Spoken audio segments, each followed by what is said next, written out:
আমাদের বিক্ষোভ কর্মসূচি হচ্ছে আমাদের বান্দোয়ান বিধানসভা এসটি বিধানসভা আমাদের বিধায়ক আছে আদিবাসী, কিন্তু আমাদের এই যে বিধানসভার মধ্যে আমাদের আদিবাসী মহিলাদের মধ্যে যে নির্যাতন হচ্ছে, হেনস্থা হচ্ছে, সেই প্রতিবাদে আজকের আমাদের বিক্ষোভ কর্মসূচি।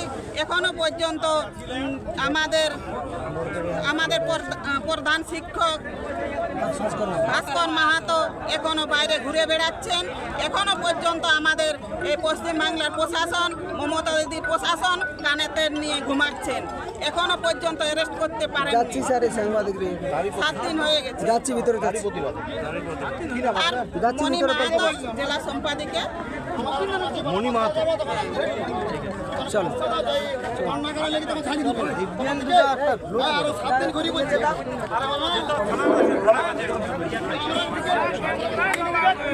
আমাদের প্রতিনিধিবর্গ ভিতরে যাচ্ছেন, ওনাদের নাম একটু আমরা ঘোষণা করলাম। আমাদের প্রতিনিধি যতক্ষণ না ভিতর থেকে বেরিয়ে আসছে আমরা কেউ কোথাও যাবো না, আমরা সকলে এখানে অবস্থারত অবস্থায় থাকবো। এখানে বক্তব্য রাখবেন আমাদের বান্দোয়ান বিধানসভা মন্ডল প্রাক্তন সভাপতি মাননীয় অজিত সরেন মহাশয়। ওনাকে ওনার কিছু বক্তব্য পেশ করার জন্য অনুরোধ করছি।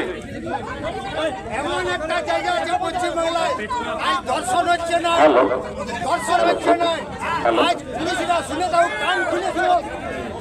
একটা কথা বারবার বলছি, আমরা জনতা পার্টির লোক বারবার বলছি এমন কোন জায়গা নাই একটা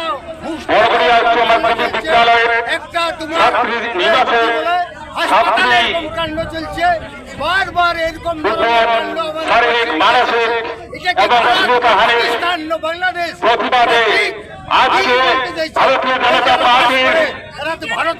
পাকিস্তানি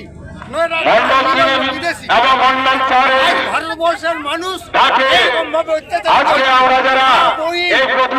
আমাদের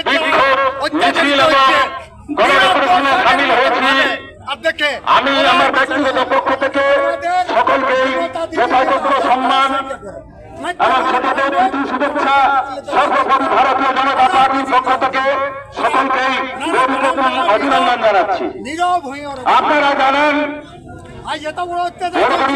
উচ্চ মাধ্যমিক বিদ্যালয়ের দীর্ঘদিন যাবৎ ওই বিদ্যালয়ের প্রধান শিক্ষক শ্রীযুক্ত মাননীয় মহামান্য ভাস্কর চন্দ্র মাহাতো মহাশয়, তিনি দীর্ঘদিন ধরে ওই ছাত্রীনিবাসের ছাত্রীর প্রতি অশালীন আচরণ এবং শ্লীলতাহানির মতো ঘটনা ঘটিয়ে চলেছে।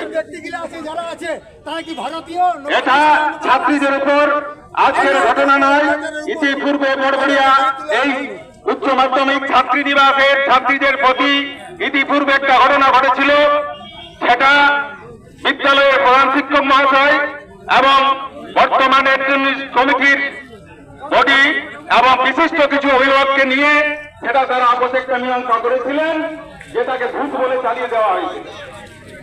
আর এই যে এখন যে ঘটনাটার প্রতিবাদে আমরা সামিল হয়েছি, এই ঘটনা আজকের নয়।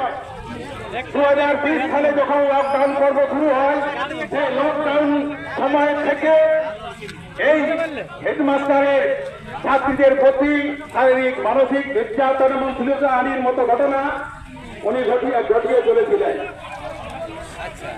তো যাই হোক, আজকে আপনারা দেখুন আমরা ও রাজ্য সরকারের প্রশাসনের আন্ডারে বসবাস করছি।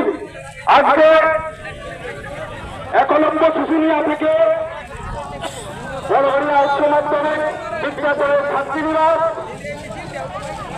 বীরভূম রামপুরহাট থেকে শুরু করে পাঁচবিড়া সুন্দর স্পেশালিটি হসপিটাল থেকে শুরু করে বাজার হসপিটাল এবং পাঁচবিড়া হসপিটাল, আর চতুর্দিকে আমাদের নারীদের প্রতি বা মা-বোনদের প্রতি